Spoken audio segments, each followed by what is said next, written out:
Amleto, Monacelli.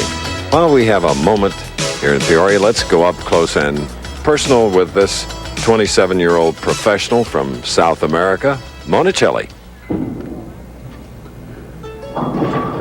Weddings are happy occasions for family and friends. These people danced the night away on December 17, 1988, at the wedding of pro bowler Amleto Monacelli and his lovely bride, Teresa. The wedding took place in South America, Barquisimeto, Venezuela, west of Caracas. I know Teresa for 4 years. She's Italian. She was born in Italy.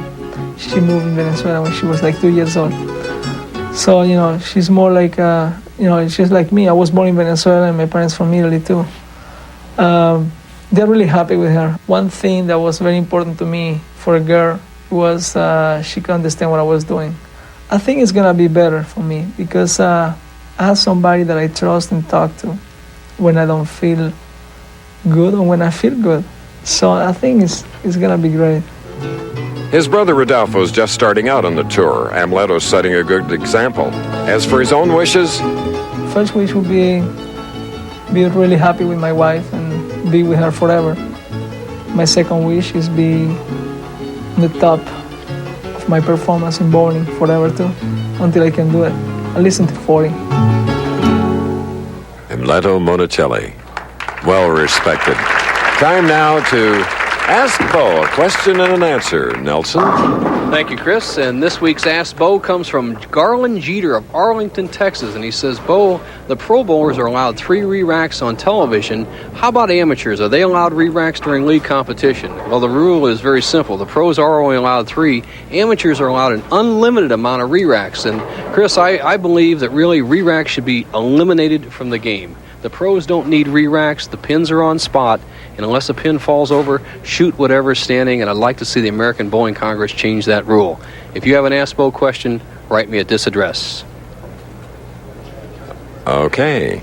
Now into our True Value Open Championship game. Head-to-head, 1 game only for 27 to the winner. And a beautiful trophy with a gold-plated hammer inside some lovely walnut wood. Amleto has only 1 victory from the number 1 position. He stood in that spot 5 times, 1 and 4. Would like to change that to a 2 and 4 first shot. And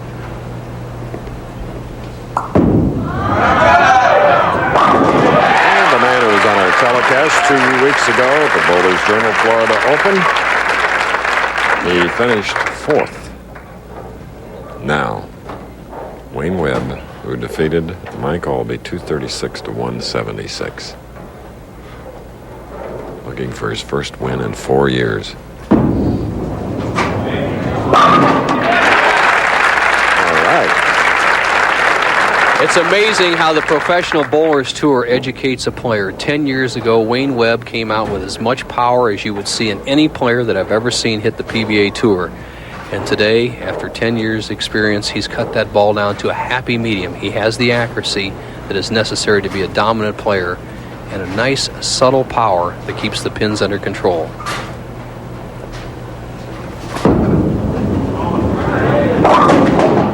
A high hit, leaving him the 3-pin on the left lane. I asked his wife, Travis, what has been Wayne's problem? She says he's hitting the ball too hard on the upswing when he makes a bad shot. Exactly what happened there. We try to get more lift on the ball. As Travis, she knows, don't hit it so hard, Wayne. We all try to get lift on the ball, but Wayne has so much power, he overlifts it, and causing the ball to drift a little high. Play a strike and a spare now here in the title match, True Value Open, for Wayne Webb. Monacelli with new bowling balls. He's using 2. Amleto had to walk into the pro shop here right at Landmark Lanes, purchase himself a bowling ball, just had it drilled about 2 hours ago, using the full grip, the tips of the fingers barely in the ball. Long stretch span, almost 5 inches, cocks that index finger, and his patented start the lawnmower release. Helicoptering that shot to give Amleto a double. The power of Monacelli. 5-step delivery, very high backswing. Look at that hand wide open, cocked to put all you can possibly get on a bowling ball. That kind of leverage, the pins cannot stand when he hits in the light zone as he did on the last shot. As sweet a strike ball as you'll see in all of bowling. His brother Rodolfo, whom you saw in the up close and personal, and with Teresa, Amleto's wife, finished 32nd and earned $1,150. And wait till he makes a championship round. He puts some stuff on the bowling ball also. Amleto's best year was in '87. He won $112,000. And he is a man that finished second 6 times before winning his first title. Only 3 times, Chris, have I seen a fellow miss his bowling balls in the championship round. Here today, remember Steve Wunderlich at the AC Delco Classic in 1988. Steve struggled, lost the title match. And Dick Weber in Toledo in 1973, he ended up using his brother-in-law's ball and won the tournament. Dick Weber, who's back in Warsaw, Indiana, to make a speech to the bowling league there. Oh, terrific. Yeah, back home. Sorry I won't be there to join him. Maybe he'll stop by and watch the Purdue-Iowa game, or at least root for Purdue, because they're going to need all the help they can get tomorrow. All right.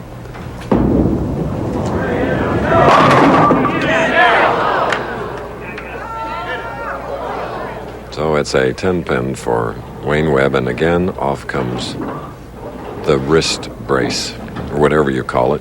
It's the slide of Wayne Webb. He hits the line, and with all that leverage, you can see that foot flip around, and he leaves the soft 10. The 6-pin just laying down the channel, doesn't quite knock out the 10.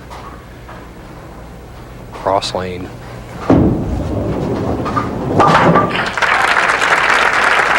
right, Wayne now moving over to the left side. And here's the doubleheader that Bo mentioned, where he feels my alma mater will be smoked by Iowa. He's probably right. Illinois, Ohio State. You want to pick that one? Well, I think Ohio State has very little chance with their leading scorer, Jay Burson. He's out. And Illinois, great team. I think they can win it all. Kendall Gill's out till mid-March, and should be an easy Illinois victory. Wristband back on for the shot. He's established a procedure now, at least on the right lane. Yes, now he is taking it off to shoot. I really don't understand it. Apparently it's comfort or a commercial, one of the two. It's almost looking commercial to me. Even turned the wristband label a little bit towards the camera there, Wayne. So you're doing a good job if that's what you're supposed to be doing. Shades of Jim McMahon, the Chicago Bears. Okay, an unusual trophy and a very expensive and lovely one. There it is, taken here at Landmark Lanes, this house of 50, as our championship game is taking place on just 2 of the 50 lanes, 37 and 38. It's been capacity houses throughout the week. Peoria, a bowling hotbed. Had to turn them away last night. No room. Now, Monacelli, 4th frame, leads by 10, spare up.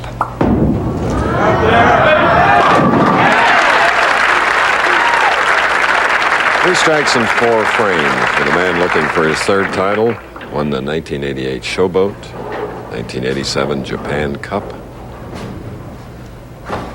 Well, Monacelli was back in Barquisimeto, Venezuela over the December holidays. He opened 2 new clothing stores with his father, who is in the clothing business. Monacelli wear, renowned around the world as some of the finest formal wear, as you look at wife Teresa, hoping to see her husband win his first victory during their marriage. There will be many, Teresa.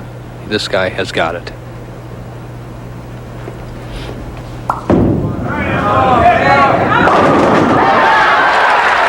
Who says it doesn't pay to have new equipment now and then?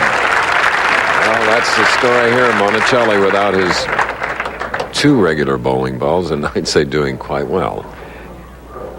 You see Monacelli gets a terrific break as he goes across the left side of the head pin. The 3 trips out to 6, and he puts some pressure on Wayne Webb.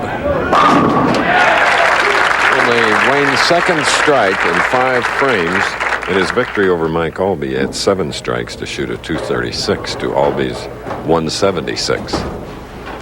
Wayne Webb started bowling at the age of 3, turned pro at 18. His first year on the tour, he only won $90. As you see, the 18 games of qualifying led by Del Ballard, and Webb took over after 18 games. Webb held the lead till the very last game, and Monacelli crept up through the very tightly packed group of 5 players to lead the tournament. But now it's all up to who can win this game, as Webb can cut the lead down to just 10 pins with a strike in the 6th.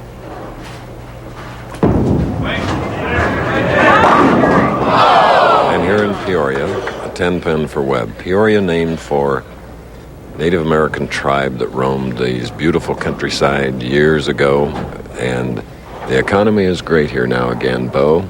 They make a lot of wonderful toys here, like bulldozers and things. Well, I know a little bit about the bulldozers, as was partners in a D6 at one time. All right, and Mare Jimmy Maloof, the singing mare, really has done a great job in this friendly city. All right, we move down with our director, Larry Cam's shot by one of our ace cameramen. You see different colored bowling shoes. And really, it's kind of a superstition with Monacelli. They're both custom shoes, and those are his shoes. He had an extra pair of bowling shoes that he hadn't used them in a while, and he went back to the motel room and got those. But the bowling ball was drilled just a couple hours ago.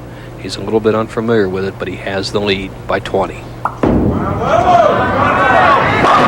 now 30. Teresa. You see a maturing Amleto Monacelli. He strikes in the 4th, then gets that real lucky break in the 5th. Now, the old Monacelli would have thrown a bad shot here in the 6th and let Wayne Webb off the hook. The new Monacelli takes advantage of that break, extends to 3 in a row, and he can put one nail in the coffin with a strike here in the 7th and extend to 40 pins. A lot less deliberate off the approach than 2 weeks ago. Picking up his pace a bit.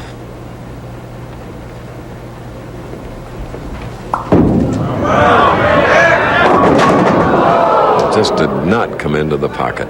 1-2-10, Bo. How should we shoot it? Well, Chris, he's got to get the ball over there in the left side of the 2-pin and drive it over into the 4. This is a split we see quite often in professional bowling. It's not that difficult to make, but in this situation with strikes up, if he misses one of the pins, it counts as 2. So the match can make a major turnaround without this conversion.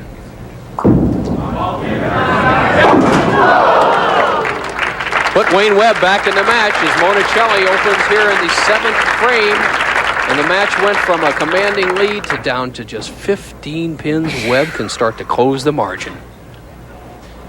Often a loss of concentration. Only takes one.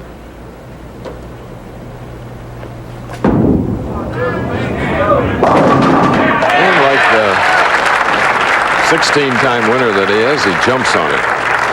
And now he can cut the lead to 5 pins with a strike in the 8th of this title game. I'll tell you, Wayne Webb, Bowler of the Year, he has done it all. He is not a household name, somewhat like a Voss or a Holman, but he's one of bowling's greatest stars, as evidenced by his terrific record of 16 titles and almost $1 million in earnings, and he will not let this 8th frame go by without his best shot of the match. He's going to lean back for a little extra. The lead would be just 5 pins if he strikes. There it is. So with the foundation night coming up, Travis, Wayne's wife. Monacelli's complexion has turned, Chris. He's a little bit flustered up there. I see going from a nice relaxed position as he came up in the 7th frame to a flushed face. But you talk about physical conditioning taking over. This man has no doubts about his condition. He's in top physical shape, but he must muster up some strikes. See the full grip. You see the oil around the ball. You see that little liquid right there on the ball. That's the oil from being on the lane.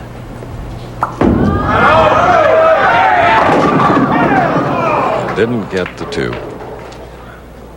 The sideboard story is Monacelli, he knows he can win, but will that bowling ball be the difference? It's unfortunate he doesn't have his own ball, but can't change what's happened now. As you see that snap release of Monacelli, the ball slides by, leaving the 2-pin.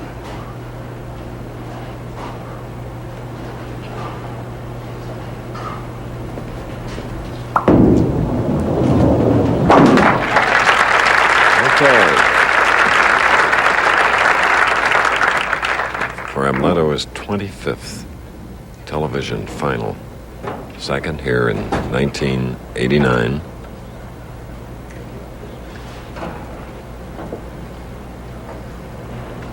Very deliberate.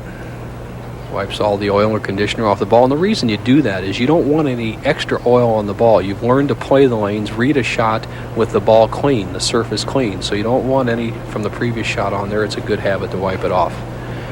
Now it's come to story time. 9th frame. The match will be determined in the next 2 frames.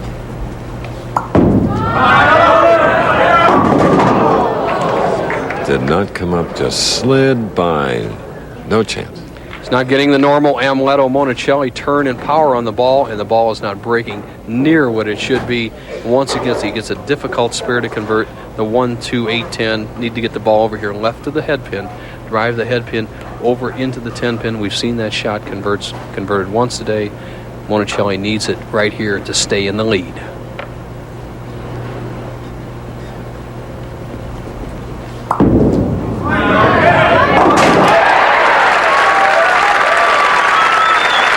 That's how to do it.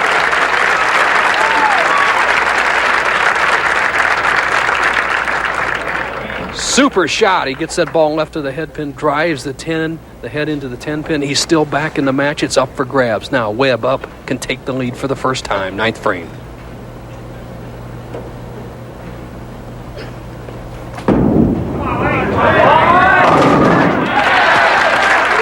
Loved that one, knew how important it was. The man that eliminated Mike Albee in the previous game, and now putting the pressure here with that strike in the 9th. For my money, there's about a half a dozen players in the Professional Bowlers Tour can throw one ball. I would put Wayne Webb in that category, and he's down to that situation. He has not won a tournament in 4 years. He can win this tournament and shut out Monacelli with a strike right here in the 10th. If he doesn't, Monacelli can still win.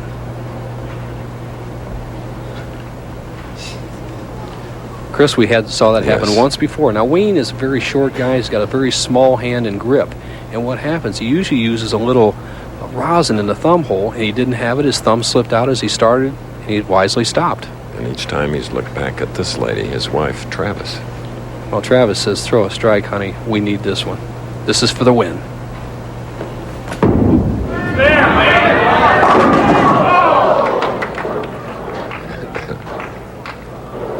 It's not over. No, 8 pins separating them. Now Webb with a spare and another strike would have 217 as a somewhat worried Travis Webb looks to the scoreboard. Monacelli can win.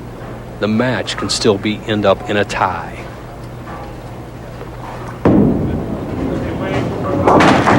Made sure.